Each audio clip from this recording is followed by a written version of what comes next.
போடுறீங்களா? லைட் கொஞ்சம் போடுங்க, இருக்காது. லைட் போடு. மூஞ்சி சரியா தெரிய மாட்டேங்குது. நான் லைட் போடுறேன். போட்டீங்களா? பார்த்துதான் பிரகாசமா இருக்கு. சரி, ரொம்ப நாளா ஒரு விஷயம் உங்ககிட்ட கேட்கணும்னு நினைச்சேன். உட்காருங்க, கொஞ்சம் பேசிப்போம். ஒழுங்கா உட்காருங்க. சரி, இப்போ வந்து நீங்க வேலைக்கு போறீங்க. இப்போ குடும்பத்தோட மேனேஜ்மெண்ட் விஷயம் எல்லாத்தையும் வந்து நான் உங்ககிட்ட கொடுத்துட்றேன். குடும்ப பொறுப்பு எல்லாத்தையும் கொடுத்து பார்த்துக்கோங்க அப்படின்னு சொன்னா நீங்க என்ன பண்ணுவீங்க? அப்படியா?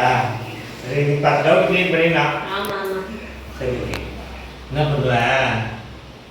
நான் என்னுடைய இன்கம் 100%ல 40% எனக்கு எடுத்துவேன். 40% உங்களுக்கு. நம்மகிட்ட பைக் இருக்குது, நான் வேலைக்கு போகணும் வர்றேன். Okay okay. அப்புறம் வந்துட்டு 5% எடுத்து போட்டு 20% ஃபுட்டுக்கு செலவு பண்ணிடுறேன். 100ல 40% வந்து உங்களுக்கு, 20% வந்து ஃபுட்டுக்கு. 60 போயிடுச்சு. ஓகே. இன்னும் மீதி 40% இருக்கே. அதான் 2 பேர் இருக்கிறாங்க, ஆளுக்கு 20% பண்ணிக்கலாம்.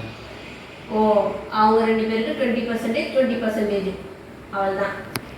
சோத்துக்கு 20% தான். உங்களுக்கு 40%. உட்காருங்க. எங்க ஒரு எஸ்கேப் ஆகி ஓடுறீங்க? உங்களுக்கு 40, சோத்துக்கு 20, பசங்களுக்கு 20, 20, 40 2 பேருக்கு 100% முடிஞ்சு போச்சு.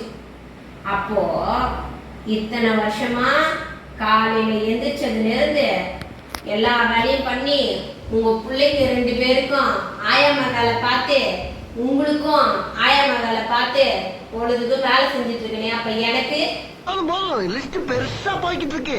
இப்ப சரி, அவங்க 2 பேர் இதுலயும் 20% இல்ல, 5% 5% என்ன ஒரு 10% வந்து வேணா அது சேஞ்ச் பண்ணி உங்களுக்கு போட்டுக்கலாம். ஓ, இத்தனை வருஷமா காலையில இருந்து சாயந்தரம் வரைக்கும் நைட்டு தூங்குற வரைக்கும் வேலை பார்க்குற எனக்கு 10%, உங்களுக்கு 40%. அதான் நியாயம். என்ன நியாயம்?